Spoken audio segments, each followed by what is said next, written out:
problem kita ini ketika kita ini tekstualis. Padahal Al-Quran telah menyatakan, saya ulangi sekali lagi dan sekali lagi setelah sekali lagi, Quran ini walaqad sarrafna fi hadzal qur'ani linnasi min kulli matsal. Quran ini saja itu dibikin perumpamaan semuanya untuk manusia. Tapi ingat, memang dasar manusia itu punya hobi saling berbantah.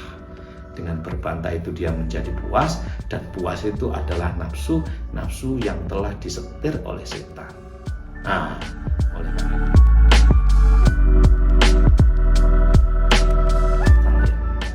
Allah menegaskan dalam surat Al-Kahfi surat ke-18 ya, ayat 54, walaqad sarrafna fi hadzal qur'ani linnasi min kulli matsal. Benar-benar aku telah uraikan di dalam Al-Quran ini bagi manusia itu semuanya itu hendaknya dijadikan perumpamaan. Ingat, orang yang ingat sifat manusia itu memang wa kanal insanu aktsara syai'in jadala. Mestinya kalau kita menggunakan pendekatan semuanya itu sebagai perumpamaan, tidak letterlek apa adanya. Artinya apa? Bahwa semua itu bisa diambil pelajaran sebagai pendekatan metafora simbolik atau permisalan. Kalau kita tidak ke sana, maka arah kita itu akan suka berbantah. Umar aja begini, padahal jujur saya termasuk Bapak dan siapapun, apakah benar-benar tahu tentang Umar? Tidak kan? Maka cerita-cerita yang diceritakan oleh siapapun ya, terlebih dari Al-Quran, hendaknya jangan ditelan mentah-mentah. Itu kita terima sebagai permisalan, lalu kita ambil pelajaran. Permisalan. Itulah Allah telah mengangkat pada diri kita ini, hendaknya lebih cerdas, tidak makan. Bahkan Quran sendiri saja, Quran yang mulai dari Bismillahirrahmanirrahim sampai minal jinnati wa nas itu perumpamaan-perumpamaan yang mesti kita ambil maknanya dalam kehidupan kita selanjutnya untuk dipraktekkan untuk diri kita, bukan tekstual semacam itu. Misalnya kalau kita mendapatkan cerita perang antara Ali dengan Aisyah, kalau itu tidak diambil satu permisalan sebagai pelajaran bagi kita, maka kita akan berpihak gitu. Padahal cerita itu belum tentu juga benar itu loh. Kenapa? Karena sumbernya tarikh kan, bukan Quran. Maka Allah tegaskan walaqad sarrafna fi hadzal qur'ani linnasi min kulli matsal. Benar-benar Quran yang 30 juz 114 surat ya, sekian ribu ayat, sekian juta huruf itu hendaknya dijadikan permisalan. Apa permisalan? Itu ya pelajaran contoh. Semua kan misal, itu semua permisalan, tidak persis apa adanya, tapi permisalan. Maka ada cerita Bani Israel.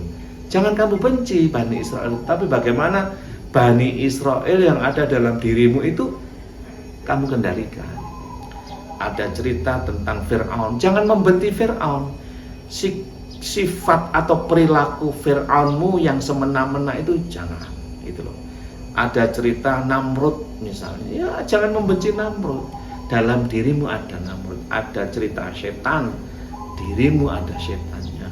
Ada cerita misalnya jin yang suka menyerang. Dirimu ada jinnya. Bagaimana kamu tidak begitu?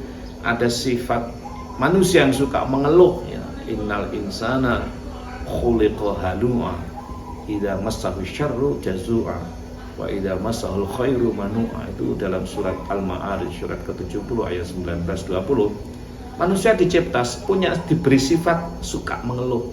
Kalau tidak mendapatkan sesuatu yang tidak enak dia mengeluh. Kalau begitu lepas dari sesuatu yang tidak enak, mendapatkan nikmat, lupa diri. Lah kamu jangan begitu itu. Ada keterlaluan sama Tuhannya, keterlaluan, sembarang dipersoalkan. Jangan begitu kan. Jadi semua dan semua yang di dalam Al-Quran dan juga di dalam hadis, pun pula di dalam cerita-cerita orang atau tarikh Islam atau sejarah Islam yang ditulis oleh para mu'arikh, jangan ditelan mentah-mentah. Itu semuanya dibaca sebagai permisalan untuk diri kita. Ya kamu jangan ikut begitu. Kebenarannya bagaimana? Yang benar mutlak hanya Quran dan Sunnah. Yang cerita-cerita itu belum tentu benar. Ya benar menurut yang menceritakan. Kebenarannya menurut dirimu bagaimana?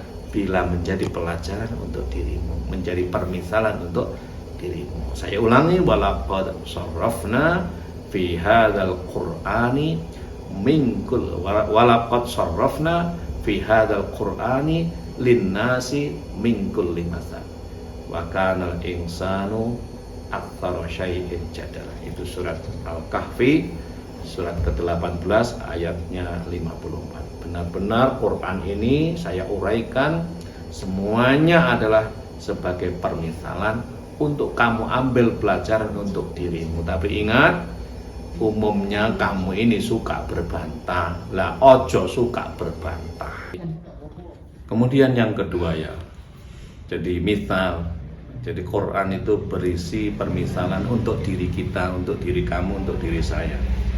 Yang kedua saya kira ada satu hal yang menarik, yaitu pendekatan yang ditawarkan oleh Asy-Syaikh Al-Buzaidi dalam bukunya Al-Adab Al-Mardiyah di Salik Turuq As-Sufiyah.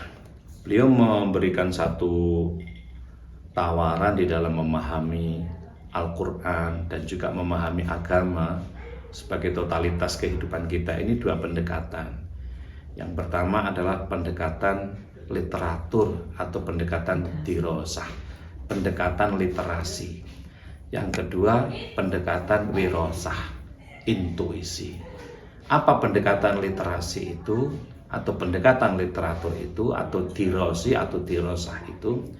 Ya, kamu membaca berbagai teks, yang buku apapun kamu baca, termasuk Al-Quran, Al-Hadis, dan juga buku sejarah.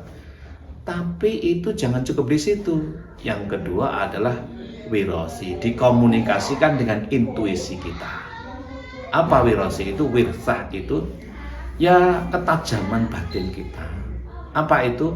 Iman, ilmu, nikmat, dan takwamu. Jadi apapun yang kamu baca, berita apapun yang kamu terima, ya, omongan siapapun yang kamu dapatkan, dari siapapun dia datang, asal kamu komunikasikan dengan wirosah, imanmu, ya toh, lalu ilmumu dalam dadamu, nikmatmu, rasamu, kemudian takwamu dalam dadamu, selesai. Nah, yang tidak selesai itu bila mana dirosah, literasi ini kamu perdebatkan dan itu dianggap selesai. Padahal berbeda-beda. Lalu berdebat karena tidak sama, berebut yang paling benar. Sering saya contohkan untuk menunjukkan lokasi Surabaya, itu literasinya banyak itu. Ada yang Surabaya 150 kilo atau Surabaya 85 kilo tunjuk arah ke utara. Ini dirosahnya, literasinya. Tapi ada yang Surabaya 20 kilo tunjuk arah ke selatan. Ada juga Surabaya 5 kilo tunjuk arah ke timur, dan seterusnya. Kenapa berbeda-beda? Ya letaknya, sudut pandangnya, manhajnya, pendekatannya, metodologinya berbeda. Maka literasinya tidak sama, dirosahnya tidak sama. Maka oleh karena itulah Surabaya 85 kilo tunjuk arah ke utara, Surabaya 20 kilo tunjuk arah ke selatan, Surabaya 5 kilo tunjuk arah ke timur, Surabaya 2 kilo tunjuk arah ke barat. Jangan dipersoalkan ini. Ini sebagai sumber referensi lateralistik atau literasi yang kita baca. Sejarah pendapat itu kamu tarik kepada dirimu. Untuk apa? Bagaimana? Pergilah ke Surabaya. Temukan Surabaya agar kamu bisa merasakan Surabaya, sehingga kamu mendapatkan pengertian akan Surabaya untuk bisa dilaksanakan dan dipraktekkan, sehingga didapatkan paham yang benar tentang Surabaya. Kalau kamu menemukan Surabaya itu Masjid Akbar, ya begitu adanya. Kalau menemukan Bonbin, begitu adanya. Kalau berjumpa dengan gerahadi begitu adanya, kalau berjumpa dengan genjeran itulah adanya, kalau berjumpa dengan mal-mal begitu adanya. Kalau kamu menjumpai banyak dari semua yang ada di Surabaya, maka akan berbeda. Nah, oleh karena itu sekali lagi, jangan hanya berhenti di literasi, jangan hanya berhenti di tulisan-tulisan teks yang ditulis oleh para intelek, tapi bagaimana itu kamu tarik dalam keimananmu, kesabaranmu, ya, kemudian rasa kasih sayangmu, ya, kemudian ilmumu, kebenaran dalam dadamu, dan ketaatanmu terhadap Tuhanmu serta utusannya. Maka dengan demikian, insya Allah tidak ada problem. Problem kita ini ketika kita ini tekstualis. Padahal Al-Quran telah menyatakan, saya ulangi sekali lagi dan sekali lagi, setelah sekali lagi, Quran ini walaqad sarrafna fi hadzal qur'ani linnasi min kulli matsal. Quran ini saja itu dibikin perumpamaan semuanya untuk manusia. Tapi ingat, memang dasar manusia itu punya hobi saling berbantah. Dengan berbantah itu dia menjadi puas, dan puas itu adalah nafsu yang telah disetir oleh setan. Nah, oleh karena itu dia merasa menang, dia merasa hebat, lalu bisa mengalahkan orang lain. Terima kasih. Wallahul muwaffiq ila aqwamit thoriq. Assalamualaikum warahmatullahi wabarakatuh.